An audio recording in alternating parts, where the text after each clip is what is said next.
I Hate Politics is a podcast about a human activity we love to hate.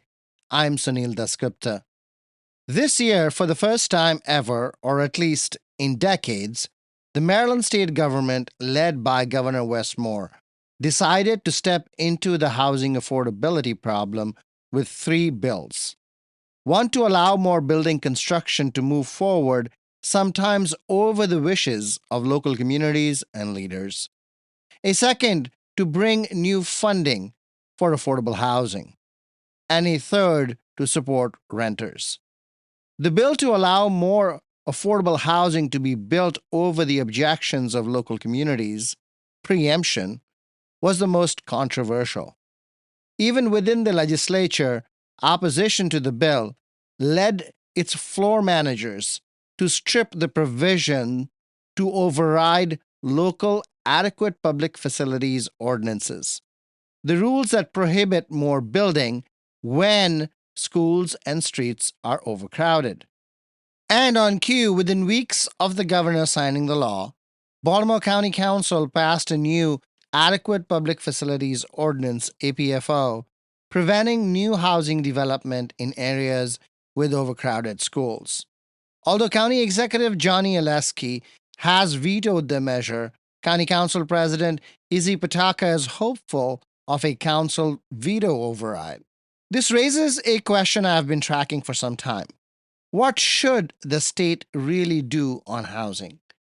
In this episode, I asked this question to Maryland House of Delegates Majority Leader David Moon and the former Montgomery County Planning Board Chair Casey Anderson, who consulted with the Moore administration on the making of the new law. I Hate Politics is brought to you by UMBC's Political Science Program, where you'll learn to shape public policy, impact communities, and function at the center of modern society. Learn more at shadygrove.umbc.edu. I Hate Politics is a podcast about our neighborhoods, workplaces, schools and streets, and our local governments as they function in diverse and democratic societies. This means our politics are messy, dirty, sometimes corrupt, with often self-serving politicians. But no matter how much we may hate politics, we are never exempt from it, even when we refuse to participate. In fact, the purpose of politics is to keep society moving, precisely when we don't agree with each other, like now.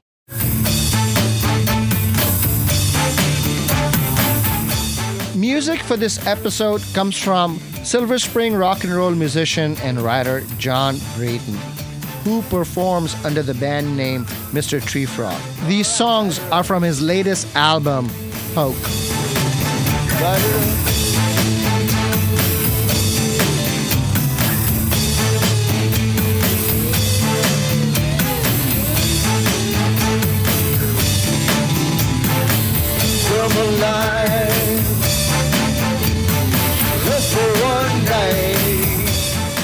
Last week, we brought you the story behind the tax sale in Montgomery County that happened June 10th.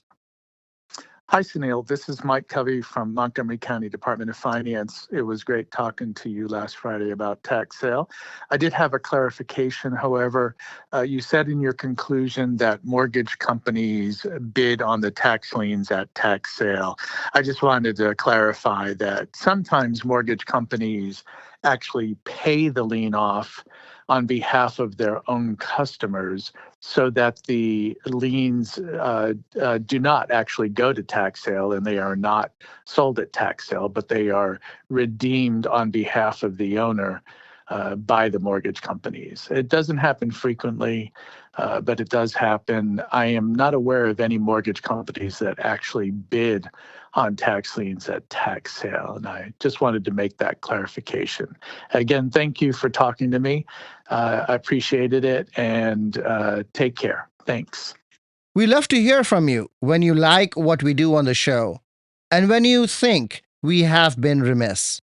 It's easy to send us a voice letter, record on your phone, and email the file to producer@ihppod.org.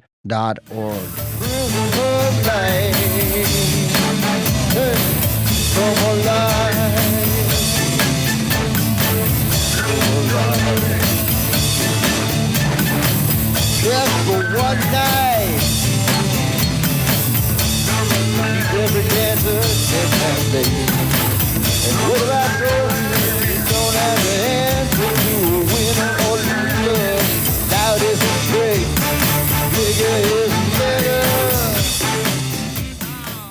David Moon, Casey Anderson, welcome back to I Hate Politics. Thanks for having me. Great to see you, Sunil. The Maryland General Assembly in the 2024 session did take some big steps towards housing supply reform. What did the legislature do from your perspective? And let's start with the majority leader here. The Assembly and the governor each put out various proposals. And, for good or for bad, it touched lots of topics. Financing, housing, deregulating the process of approving housing, protecting renters who are already in housing, giving them different types of rights, even if they are attempting to purchase housing, and of course, zoning reform and how we begin to look at whether the state should overrule local governments on this stuff. We didn't take some huge step forward like California or Montana and really blow up local zoning and force a bunch of things to happen. But again, we did take a step forward on each of those topics. Casey? Well, I think it's a little bit like when Henry Kissinger was talking to Chow En-lai, and they were meeting in Paris to negotiate the end of the Vietnam War, and they were having a little chit chat before the negotiating session, and Kissinger asked him, what his view was as the Chinese foreign minister on the French Revolution. He said, "Was the French Revolution a success?" And Chow En-lai thought about it for a minute, and he said, "Too early to tell." The good news is that the state has intervened to preempt local land use regulation in order to force local governments to accommodate more housing. That's an extremely important precedent to set. It's a great victory for people like me who believe that we need a lot more housing and we can't afford to wait for local governments to decide they feel that that's the direction they need to go.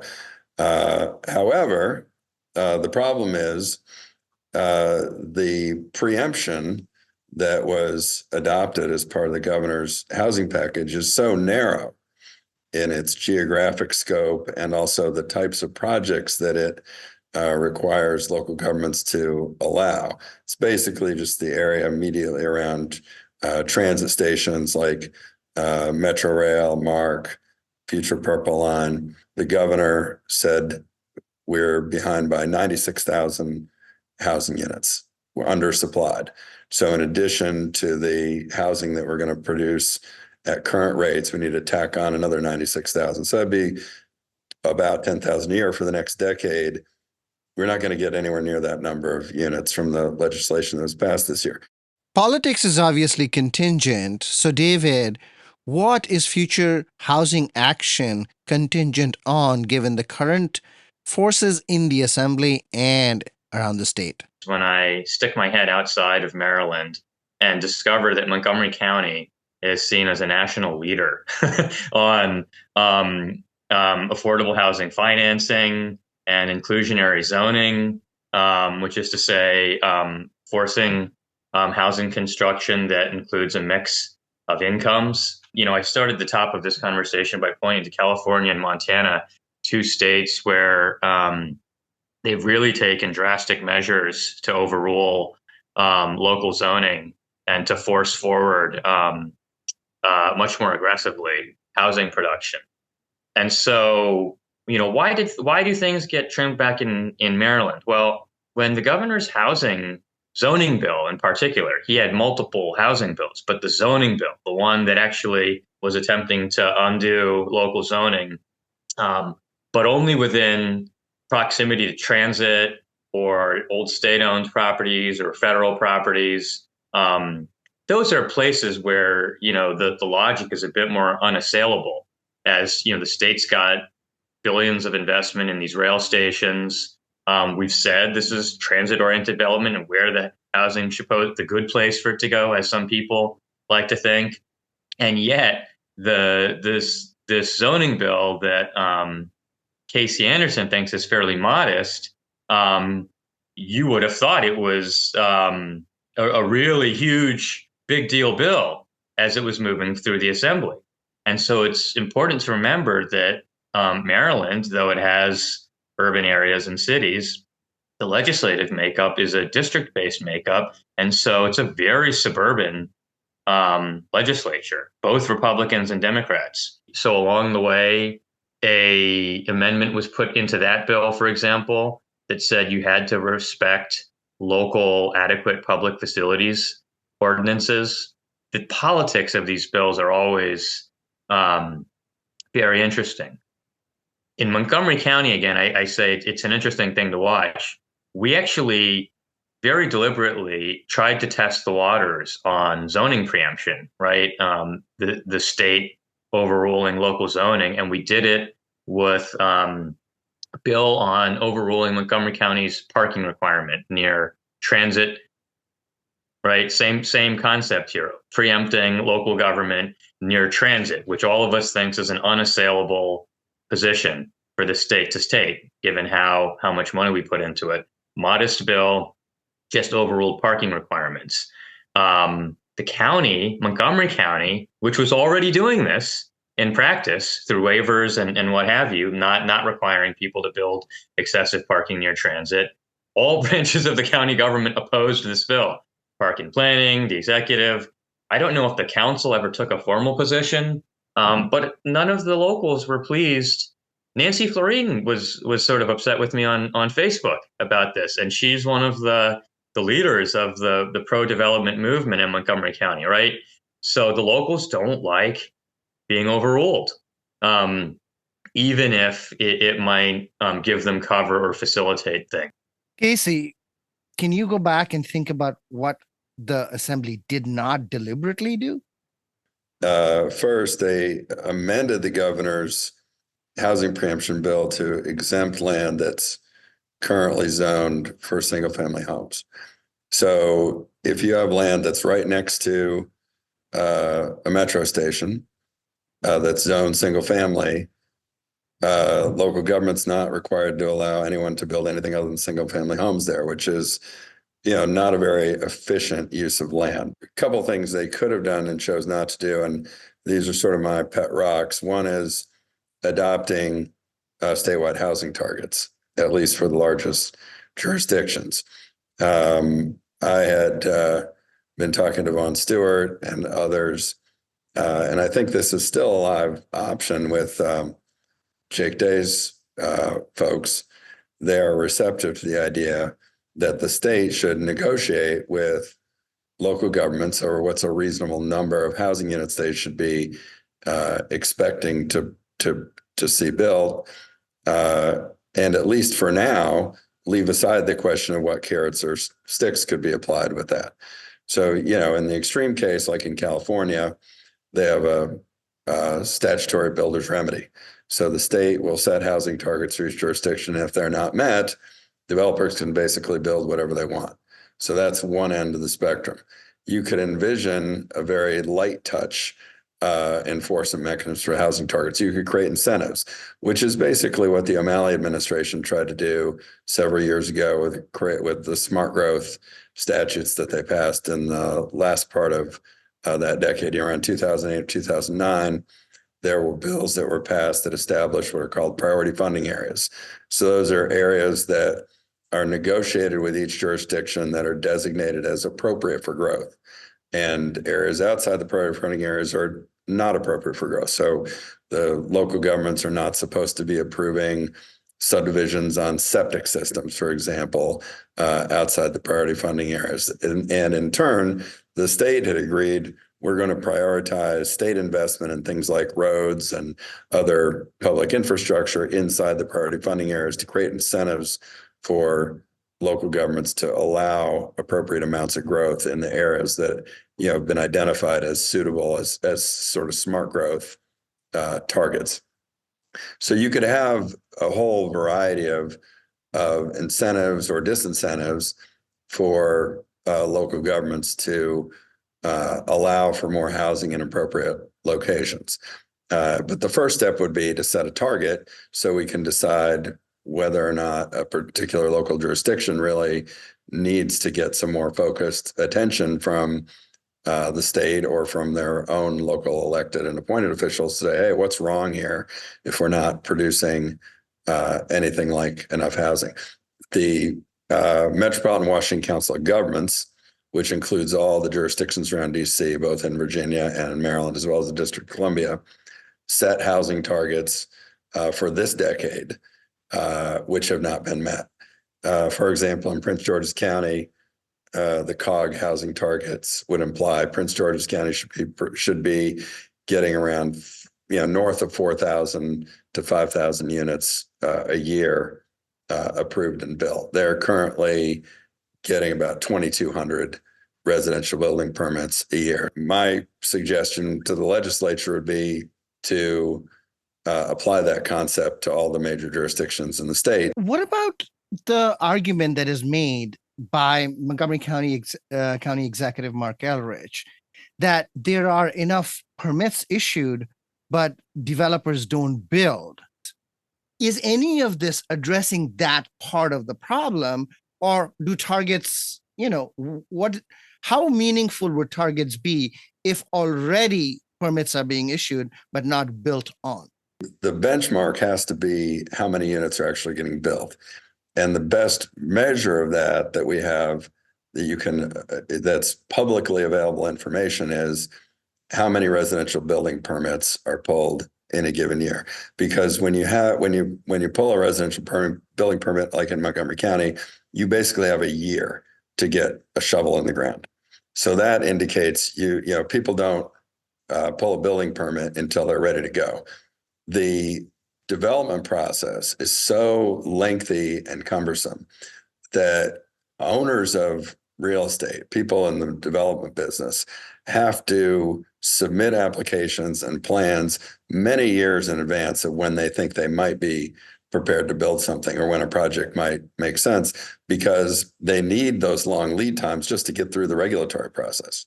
So I think where our county executive is wildly off base is making the claim that because somebody submitted a development application in, say, 2014 for an apartment building in Germantown or Burtonsville or White Oak, that and they haven't built it by 2024, that suggests that the problem is on the market side, that that developers are sitting on their hands.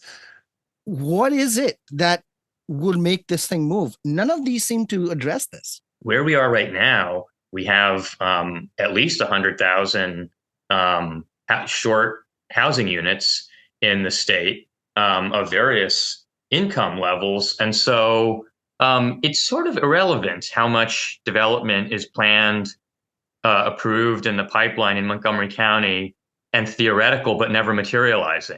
If I, as a policymaker, see that that's going on, it's an interesting mental exercise to tell me that a lot of things are theoretically planned and approved, but I'm not seeing them happening. So I'm going to keep going in and trying to push where I can. And so this is why I think you see, for me personally, interest in, you do a few hundred units with by approving accessory units. You do a little bit near put the thumb on the scale to push more transit-oriented development. If you could get some church and profit-based sites going, great. I've got another one I'm working on where we're trying to overrule homeowners associations that have banned various types of housing. And if we do that, we can unlock a handful more units.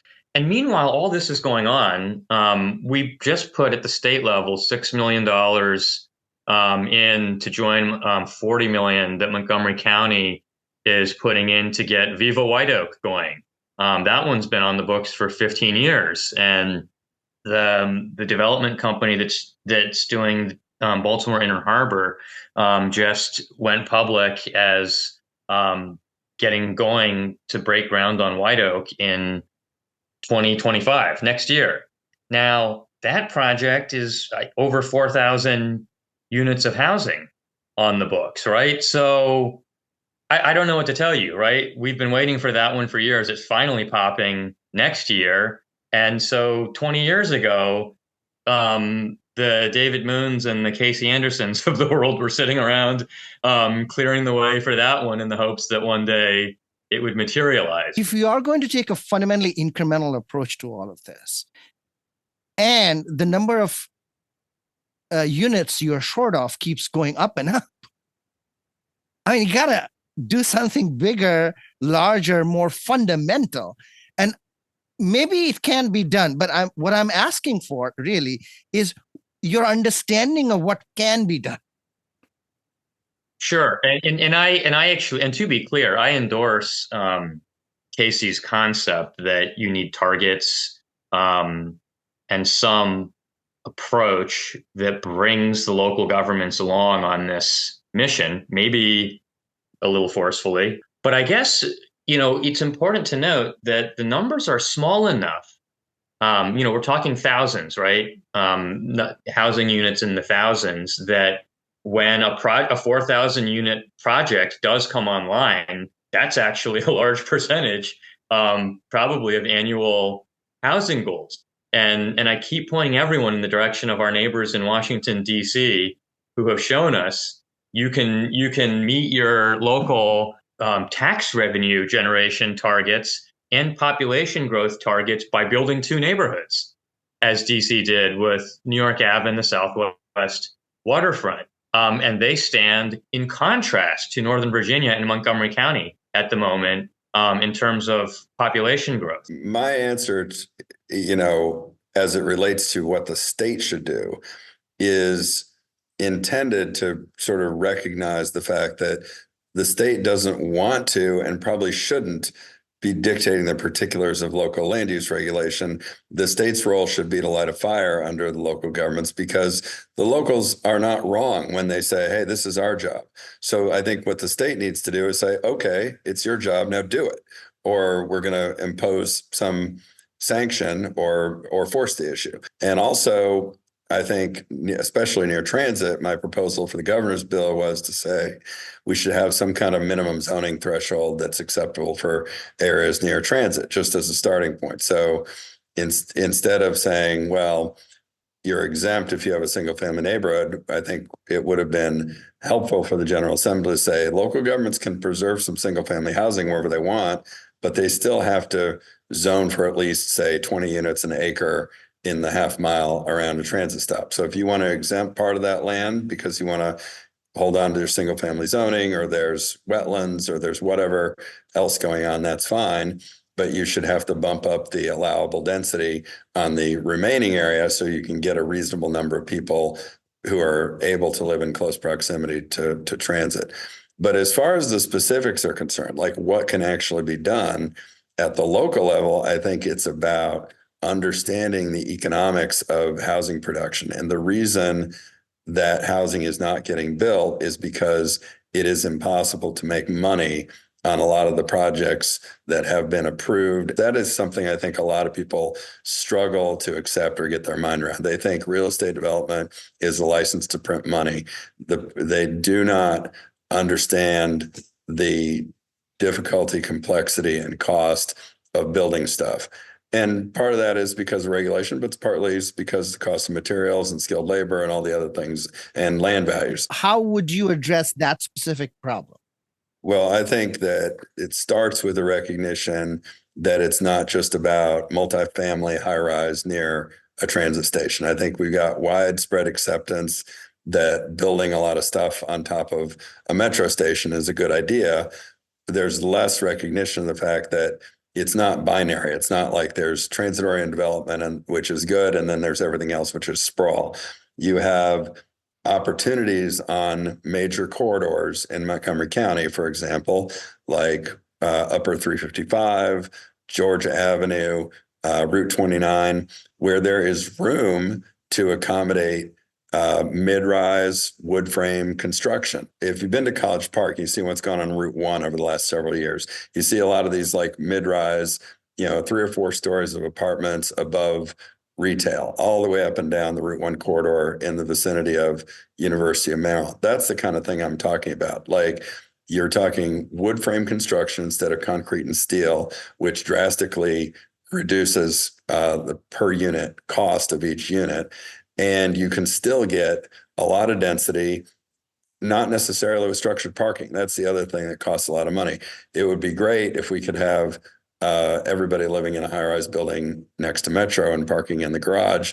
That's not what everybody wants, and it's economically not viable in a lot of places. So we need to have lot size reform, we need to have ADUs, and we need zoning that accommodates more intensive development along major corridors that can be served with not just Metro rail or rail transit, the highest quality transit. I would say medium quality transit, like bus rapid transit on 29 is a great example of how you can support more intensive development, higher levels of density in places where that's economically feasible, because you have a different construction type that's less costly and you're paying less for land and can open up opportunities to build more units. Okay, David. So specifically on these particular things, what can the state do? This whole zoning issue. I think that's going to be the big one for us to keep an eye on. Now, whether that ought to be twinned with or tested with something else like housing targets, I think that's a correct approach. I mean, regionally, we already have targets for metro area governments and things of that nature. And so I think there's a lot of precedent for that. And frankly, I know the county leaders were talking about the possibility of housing targets coming. So I think there's a lot of grease that's already happened for a conversation like that. But ultimately, as I've been trying to say, this is all, at the end of the day, the zoning bit is really just about how many people we allow per square foot. And so it's the lot size, the duplex issue, the triplex, the density bonuses. It's all the same question. More people on the same land. A lot of the opposition to the proposal that Governor Moore had in the legislature came from Montgomery County and came from other counties as well. I had thought that there was the possibility of this grand bargain between rental activists worried about rising rents and supply activists who wanted more supply and reducing the value, reducing the market, not the value, but the market price of homes, right? So somehow stabilizing it. I thought there was a grand bargain there. But every time I look at housing, that bargain, which should be a coalition, does not exist. And part of the reason why I might question that, because the bill's passed. It's a de facto coalition. That's not an express coalition of people sitting together and saying, hey, let's get together and make housing production happen. I think it's the natural result of the policy system recognizing the very real housing cost inflation.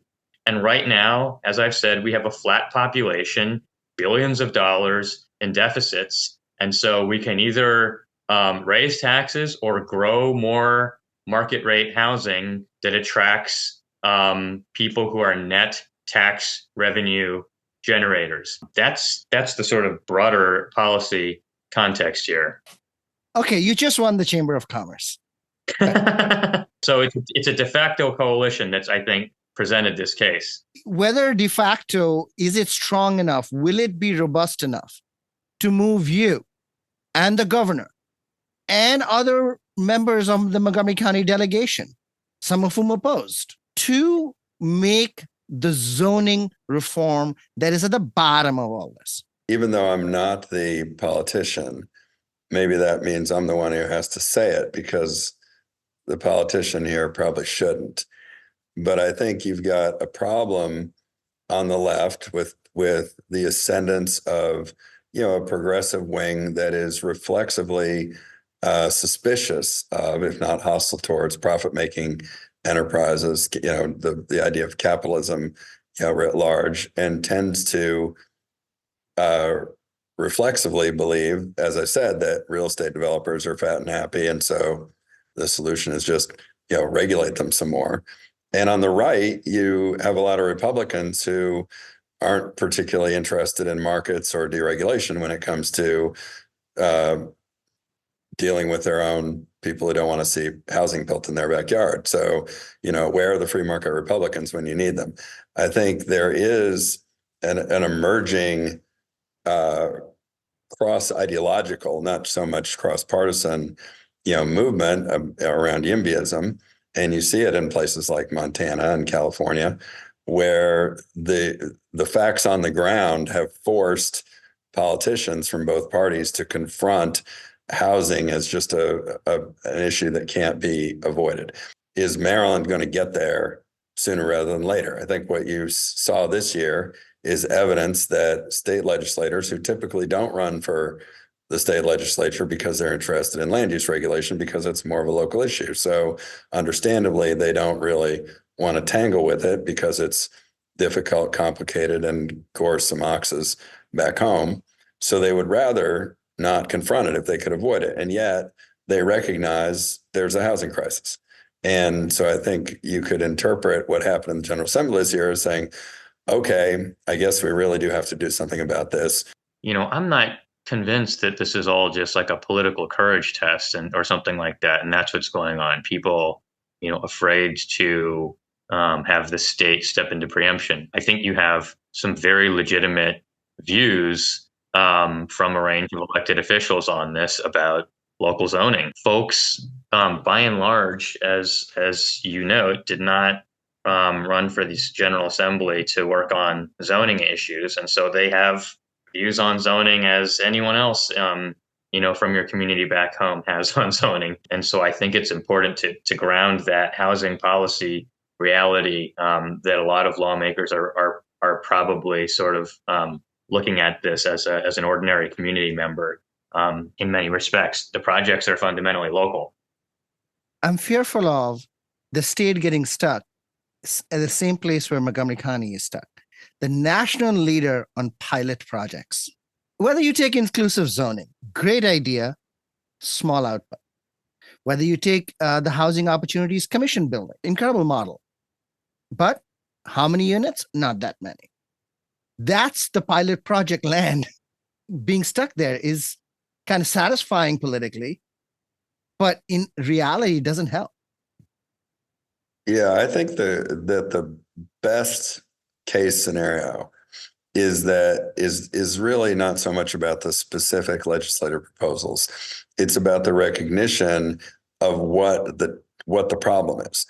Up until recently, in most parts of the state, including to some degree Montgomery County, although Montgomery County is a little bit, I think, ahead, it's fair to say, the attitude among elected officials is generally, how can we address some problem that we see with real estate development to, add regulation, whether it's environmental regulation or charge developers higher impact fees for schools, or, to address the real and perceived adverse effects of development and growth. But when you're facing a housing crisis, you're not producing enough housing. I think the most important thing is to reorient the thinking around the basic problem is not that we're producing too much housing and need to dial it back. The problem is we're not producing enough and we need to find ways to accommodate more. Well, look, simultaneously, people think we need more housing and don't want it near them. Look, part of what I'd say too is the state the ultimate fixer of this problem? I think we've seen some experiments in other states that show it can be a very drastic hand on the scale. I think in a recent affordable housing conference that we were just at, one of the county council members suggested as such too, and that the state could always remove the county power. So, where we are right now is at the opening salvo of the state basically just took a warning shot over the counties. So I suspect we are going to need to keep pressing at this. But I think it's clear that without targets, it's hard for us to gauge whether any of this was a success or not. So I do appreciate that that broader concern as something we didn't do this legislative session, and it's probably the big one we should try and think about bringing back, just because it helps anchor this entire discussion. Casey Anderson, David Moon, thank you. Please come back when you have made more progress.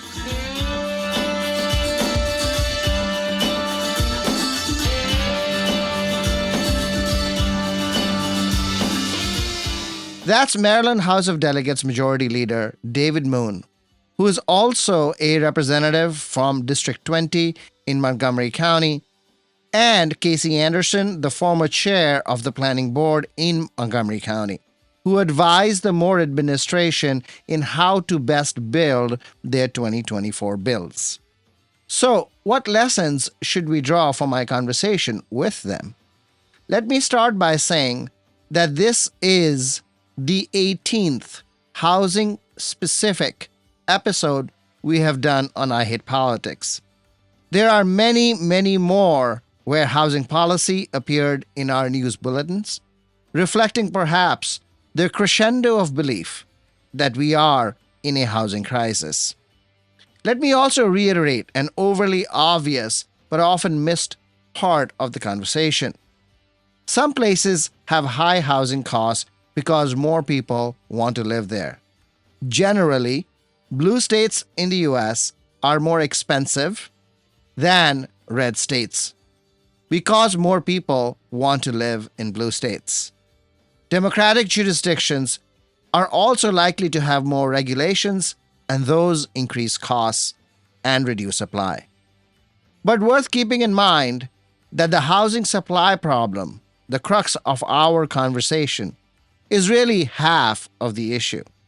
There are critics who point out that high housing cost in and of itself has now become a reason for Maryland's population and economic stagnation. But a major collapse, I think, is unlikely, so long as other jurisdictions in the Washington, D.C. metropolitan area continue to grow. Lastly, it is worth noting that Montgomery County's Planning Board is this week considering a new attainable housing policy recommendation to the County Council, which would allow duplexes, triplexes, and quadplexes in many single-family zone parts of the county. After the Planning Board approves, the recommendation goes to the County Council, which will have to approve, and that's a bigger deal. That's all for this episode of I Hate Politics, where we aim to stem the decline in local news by working with community voices. Don't forget to tune in to our Tuesday morning news analyses. I Hate Politics is produced by me, Sunil Dasgupta, and assistant producer, Adama Gay, with support from University of Maryland, Baltimore County. I direct UMBC's political science program at the universities at Shady Grove in Montgomery County, where, among other things, we explore and learn about politics, government, and society close to home. Music for this episode comes from Silver Spring rock and roll musician and writer Jon Brayton, who performs under the band name Myster Treefrog. The songs come from his latest album, Hoke. If you want to share your music on the show or know someone else who might want to, please email us at producer@ihbpod.org. I hope you'll subscribe, share, and rate the podcast as we bring you stories about politics close to you and to your home. See you next time.